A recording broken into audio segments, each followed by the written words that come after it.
সীমান্তবর্তী আজারবাইজান প্রদেশে হেলিকপ্টার দুর্ঘটনার কবলে পড়েছেন ইরানের প্রেসিডেন্ট ইব্রাহিম রাইসি।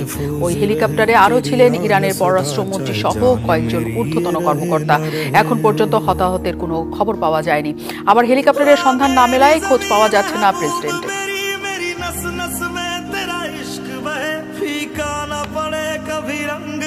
প্রতিবেশী দেশ আজারবাইজান সফর শেষে দেশে ফিরছিলেন ইব্রাহিম রাইসি। ফেরার পথে 3টি হেলিকপ্টারের বহরে ইরানি প্রেসিডেন্টকে বহনকারী হেলিকপ্টারটি দুর্ঘটনার কবলে পড়ে। তবে বৈরী আবহাওয়ার কারণে এখনও দুর্ঘটনাস্থলে পৌঁছাতে পারেননি উদ্ধারকারীরা। ইরানের সংবাদ সংস্থা IRNA জানায়, আজারবাইজানের প্রেসিডেন্ট ইলহাম আলিয়েভের সঙ্গে দেখা করে ইরান আজারবাইজানের যৌথ উদ্যোগে নির্মিত একটি বাঁধের উদ্বোধন করেন তারা। ফেরার পথে দুর্ঘটনার মুখে পড়ে প্রেসিডেন্টকে বহনকারী হেলিকপ্টারটি। রবিবার দেশটির পূর্ব আজারবাইজান প্রদেশের জোলফা এলাকায় এই দুর্ঘটনা ঘটে। নগদে 500 টাকা বা তার বেশি পেমেন্টে পেতে পারেন ঢাকায় জমিসহ 20 কোটি টাকার পুরস্কার। দাবি করা হচ্ছে, প্রেসিডেন্ট রাইসিকে নিয়ে হেলিকপ্টারটি জোলফার কাছে এক জায়গায় হার্ড ল্যান্ডিং করেছে।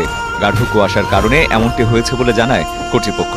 ইরানি স্বরাষ্ট্র মন্ত্রণালয় বলছে, হেলিকপ্টারটি গন্তব্যে পৌঁছার আগেই অবতরণে বাধ্য হয়েছে। আরও বলা হচ্ছে, সেখানে ভারী বর্ষণ ও ঘন কুয়াশায় 5 মিটারের বেশি দূরত্বে কিছু দেখা যাচ্ছে না। হেলিকপ্টারে ইরানের প্রেসিডেন্ট ও পররাষ্ট্রমন্ত্রী হোসেন আলী আবদুল্লাহিয়ান ছাড়াও পূর্ব আজারবাইজান প্রদেশের গভর্নর মালিক রহমতি এবং ওই প্রদেশে ইরানের সর্বোচ্চ নেতার মুখপাত্র আয়াতুল্লাহ মোহাম্মদ আলী হাশেম ছিলেন। জোলফার পার্বত্য এলাকাটি বন জঙ্গলে ঘেরা। ইরানের জরুরি সেবা সংস্থার মুখপাত্র জানান, ঘটনাস্থলের উদ্দেশ্যে উদ্ধারকারী হেলিকপ্টার পাঠানো হয়েছে, তবে ঘন কুয়াশার কারণে সেটি এখনো পৌঁছাতে পারেনি। ইরানি গণমাধ্যম তাসনিম নিউজের খবরে বলা হয়েছে, হেলিকপ্টারটি থেকে একটি জরুরি ফোন কলের মাধ্যমে দুর্ঘটনার কথা জানা যায়। প্রেসিডেন্টের সঙ্গে থাকা কর্মকর্তারা ওই ফোন কল করলেও কথা শেষের আগেই সংযোগটি বিচ্ছিন্ন হয়। 63 বছর বয়সী রাইসি দ্বিতীয়বারের চেষ্টায় 2021 সালে ইরানের প্রেসিডেন্ট নির্বাচিত হন। রঞ্জন শুভ্র, ডিবিসি নিউজ ডেস্ক।